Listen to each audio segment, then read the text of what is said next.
And just a friendly reminder to all our passengers today, please keep all heads, hands, objects inside the train at all times. Thank you.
Answer is coal, and not just any kind of coal. We're talking about a special type of coal called anthracite.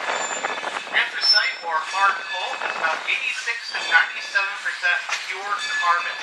Because of that high carbon content, it burns very hot, very efficiently, and compared to its soft coal cousin, or bituminous coal, burns very cleanly.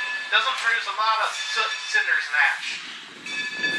So Baldwin number 26 today is burning bituminous coal, and sometimes as we go along today, you might see some of that black sooty smoke as we go along. Now anthracite coal was desired by railroads, but not only by the railroads. It was also wanted by industries to power their factories, and by homeowners to heat their homes in the cold winters of the Northeast.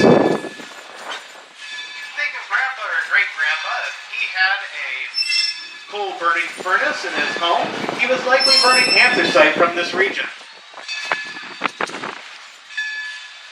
Now, not only was there one railroad here in the city of Scranton for that anthracite coal, but there were 5 railroads. That's right, not 3, not 4, not 6, but 5. Those 5 railroads included the Delaware, Lackawanna, and Western, the Central Railroad of New Jersey, the Delaware, Hudson, New York, Ontario, and Western, and the Erie. We are currently backing over Bridge 60. Bridge 60 here was essentially a crossroads for a few of those railroads. The Lackawanna Railroad ran on top of this bridge where we're currently on now. The Central Railroad of New Jersey ran on the side of the Lackawanna River that we're just coming from. You drove in, the Delaware Hudson was on the other side of the river there where you drove in today. We're currently over the former tracks of the Delaware.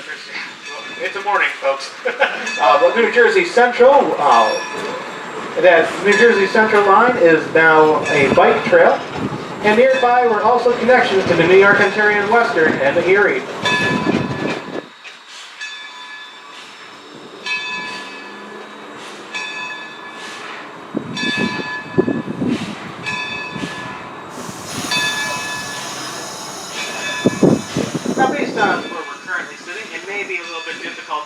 As we begin to make our way back across Bridge 60, if you look to the left side of the train, you will be able to see the Lackawanna Street Bridge.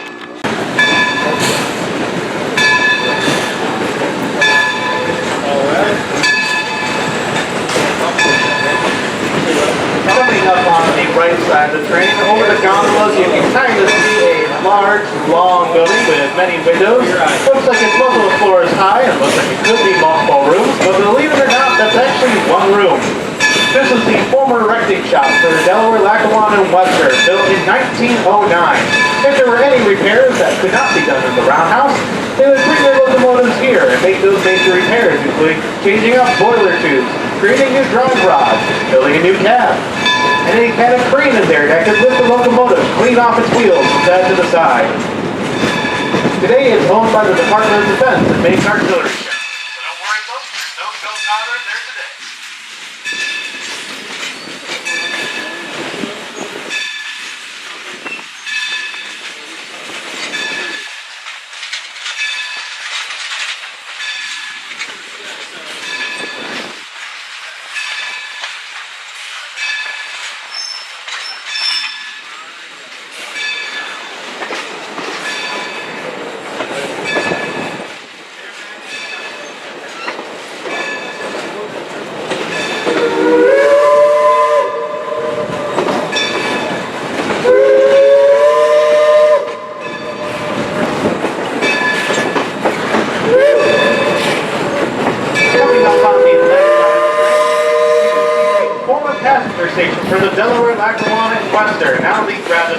hotel. Where the parking lot is currently underneath that awning was once a loading platform for passengers. Passengers going eastbound in the direction we're going would board the train on their way through the Pocono Mountains on their way to Hoboken, New Jersey, where they would pick up a ferry on their way to New York. Going westbound, they would go through Binghamton, New York, on their way to Buffalo, Niagara Falls, and the Great Lakes.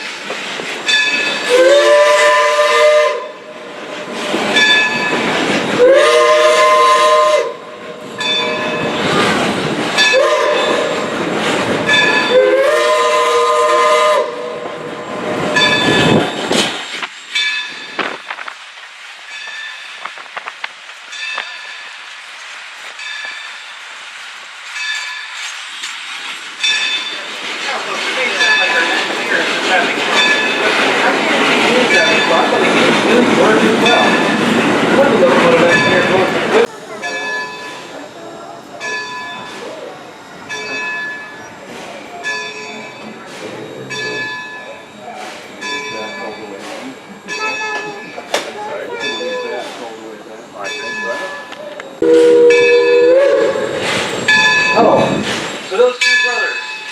Yeah, that was just George and Selden Scranton. George and Selden would create their industry here, build up a railroad, eventually get into the mining industry, and help build up what would become the city of Scranton, creating jobs, homes, and making it a nice place to live.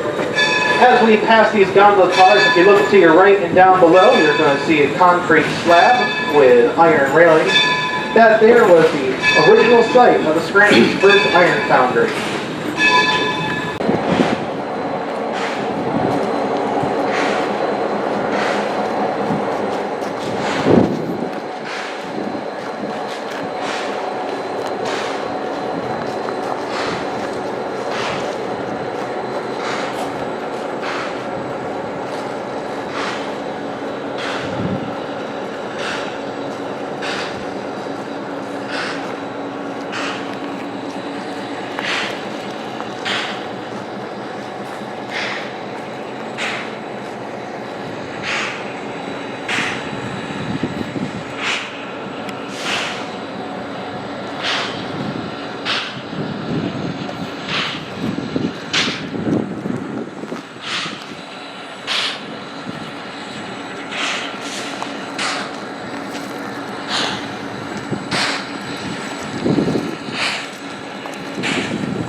cistern, as they call it, the whole area was so brittle from wear, we had a whole new one made. The volunteer groups that raised those donations paid for that. Sitting behind the locomotive.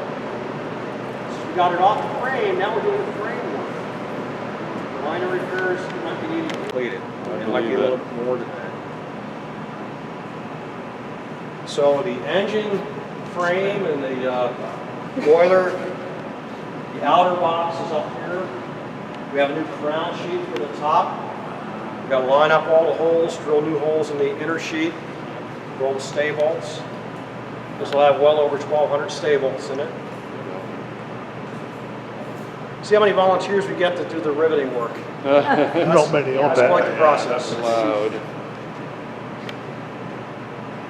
So our hopes are within a couple years, but again, times are flexible. Thank goodness we're not a...